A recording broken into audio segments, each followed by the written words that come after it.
Todos com a paz do Senhor, que Deus continue abençoando poderosamente a vida de cada um de vocês. Quero ler mais um texto da Palavra de Deus no livro das Crônicas, no capítulo de número 7, verso 21 em diante. Diz assim: Seu filho Zabade, seu filho Sutela, Ezé e Eleade, os irmãos de Gate, naturais da terra, os mataram porque desceram para tomar os seus gados. Pelo que Efraim, seu pai, por muitos dias o chorou, e vieram seus irmãos para o consolar. Depois entrou a sua mulher, e ela concebeu e teve um filho, e chamou seu nome Berias, porque as coisas iam mal em sua casa.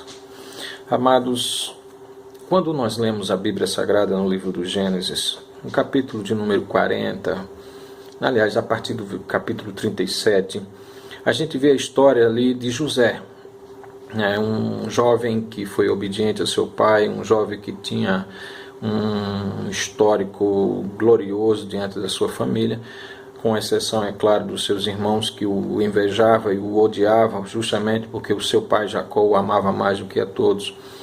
Mas a Bíblia fala que ele foi vendido, inesperado, aconteceu na vida dele, algo que ele nunca pensava que iria acontecer, e principalmente surgindo dos seus irmãos, os quais venderam ele para o Egito.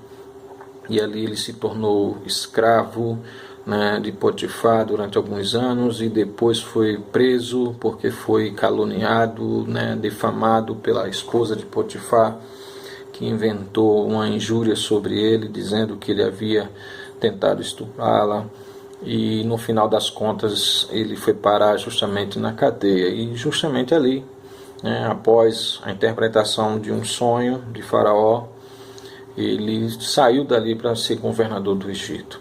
Diz a Bíblia que quando ele casou-se, ele teve um filho e colocou o nome de Manassés, dizendo que o Senhor havia feito ele esquecer os momentos difíceis que havia passado.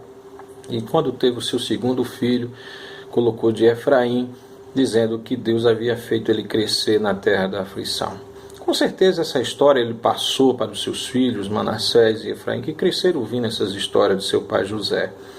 Mas, de acordo com o relato do texto que nós acabamos de ler, parece que Efraim não colocou em prática, ou não atentou, ou não lembrou-se dos exemplos do seu pai, as histórias que ele contava.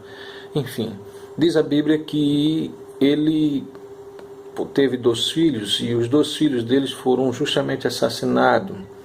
Pelo que dá assim a entender no texto, Ezé e Eleade foram assassinados no mesmo dia pelos fazendeiros locais, porque eles queriam furtar, roubar os gados daqueles homens.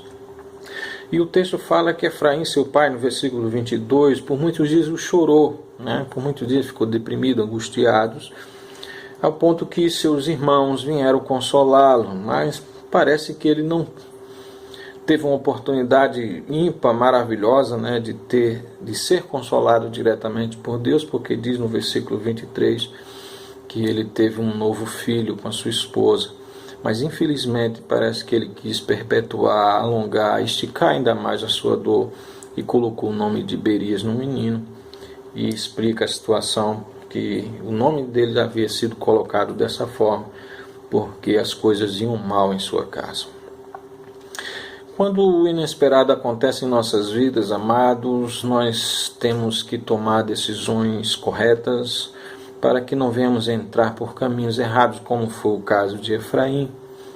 2 de seus filhos foram assassinados no mesmo dia, eles quiseram se apossar de algo que não era deles, certamente não deram ouvidos aos ensinamentos do seu pai, então a tristeza invadiu o coração daquele velho.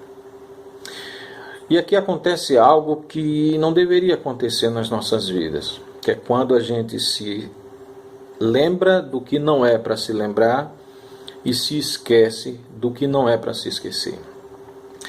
Efraim, ele se esquece justamente de que maus dias podem chegar a qualquer momento. Foi o que o pai dele certamente o falou para ele, enquanto ele criança. Ele cresceu ouvindo essas histórias, que José do nada, de repente, foi vendido, sofreu o que sofreu, e foi parar no Egito, da forma como todos nós conhecemos. Certamente Efraim, ele se esqueceu também de que mesmo José, né, diante das circunstâncias que ele passou, ele venceu porque Deus estava com ele, que Deus não abandonou ele em nenhum momento, né, por ele ter permanecido fiel. Então Efraim se esquece justamente disso, né, que mesmo passando por situações difíceis, Deus não abandona aqueles que são fiéis. Outra coisa que a gente pode observar no texto sagrado é que Efraim ele se esquece que Deus pode mudar a história, como mudou a história do seu pai.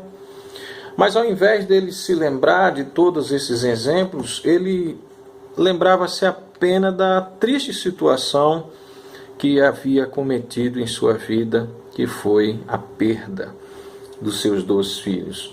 Ao invés dele querer ser consolado, né, aproveitar o momento em que Deus estava lhe concedendo uma oportunidade de consolo, lhe dando mais um filho, ele simplesmente parece que quer esticar, né? Parece não, ele esticou, alongou, prolongou, perpetuou ainda mais a sua dor, colocando o nome do seu filho de Berias, que significa tragédia, tribulação, tristeza e desgraça.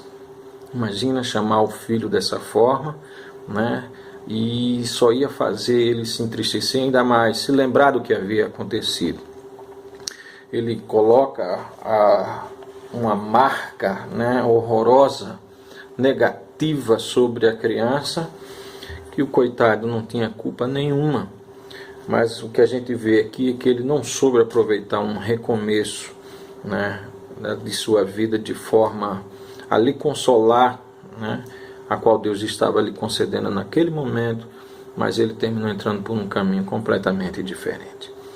Então, ao invés de ele ver as coisas ali, o nascimento do seu novo filho, como um consolo da parte de Deus, como um cumprimento daquilo que o seu pai José, né, lhe falava, lhe contara várias vezes, ele simplesmente só observava o lado ruim da coisa e preferiu, né, colocar o nome do filho dessa forma como colocou.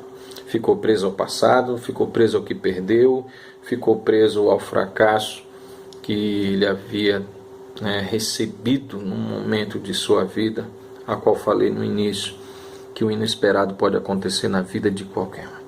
Mas Deus não quer que a gente fique preso ao passado, se lamentando as coisas que já passou. Deus quer que a gente se levante, se erga, prossiga, levante a cabeça, né? Samuel, quando estava, por exemplo, ainda se lamentando por Saul, Deus chega para Samuel e diz: até quando você vai ter dó de Saul, se eu o rejeitei?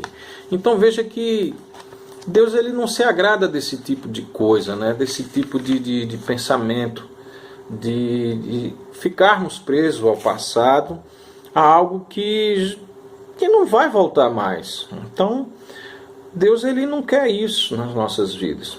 É por isso que Deus ele sempre vai dizer, né, na Bíblia Sagrada a gente sempre vê Deus dizendo: levanta, anda, né, ergue a cabeça, anima-te, esforça-te, eu sou com você, enfim. Então Deus ele tem dado oportunidades a muitos de nós para nós nos erguermos, mas infelizmente nos prendemos ao passado e isso impede de Deus agir. Mas Deus é tão misericordioso, tão piedoso, que ele usa justamente a filha de Efraim, né, Seíra, no versículo de número 24 diz: e sua filha Seíra ou Seera, né, Cira, não sei bem agora a pronúncia, mas diz que edificou a Bet-Eron, a Baixa Alto, como também a Uzen-Será. Observe que ela edifica, provavelmente estava destruído, né? Ali algo estava destruído naquele momento. E ela simplesmente toma uma atitude de reconstruir. E quando ela tem um filho, ela coloca o nome de Refá, que já justamente cura. É como se ela estivesse dando início a um novo recomeço, né? Um recomeço abençoado, colocando as coisas no seu devido lugar, e isso é o que dá o sentido do nome do seu neto no versículo 26, que é justamente seu filho Ladã. Ladã nada mais é do que colocando as coisas em ordem. Então veja que através da filha de Efraim, né, da onde menos se espera, da sua própria filha. Uma vez que as mulheres não tinham vez naquela época, né, de repente ela toma uma atitude de mudar a situação, de edificar ali e de colocar nomes que nos futuros, né, descendentes, nomes que abençoassem a família, que socorresse, que mudasse a história. Então coloca de Refá, que é cura, e depois ela tem um outro filho, né, e coloca o nome de Ladã, que é colocando as coisas em ordem. Observe que na genealogia vai tendo outro até o ponto que chega a Elisama, que Deus é abundância, né? E dentro dessa abundância de Deus, a gente percebe que apesar de Efraim ter tomado um caminho errado, mas Deus não é pego de surpresa, porque os seus celeiros estão transbordantes, cheios, né, de bênçãos para dar a todos aqueles que o confiam e crêem nele. E certamente Deus se utilizou da sua filha para abençoar aquele homem, e termina dando mais um filho que é chamado de Num.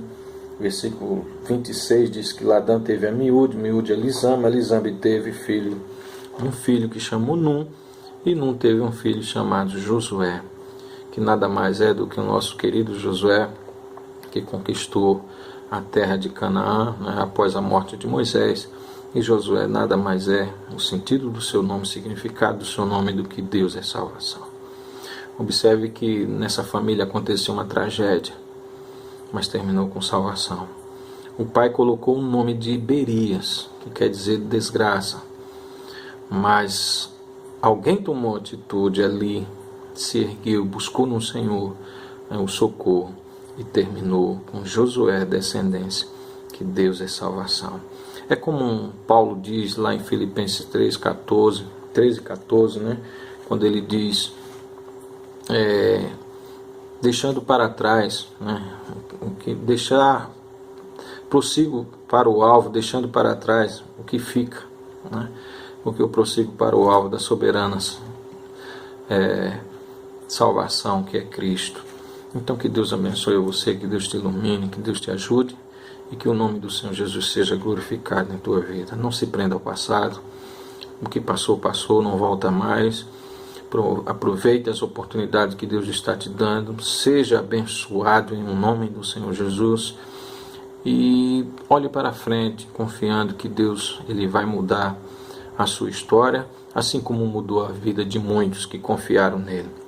Um exemplo de José maravilhoso. Infelizmente o seu filho Efraim não seguiu o mesmo exemplo, mas ele aprendeu no final de tudo que Deus ainda salva, que Deus é Deus e Deus é o Senhor.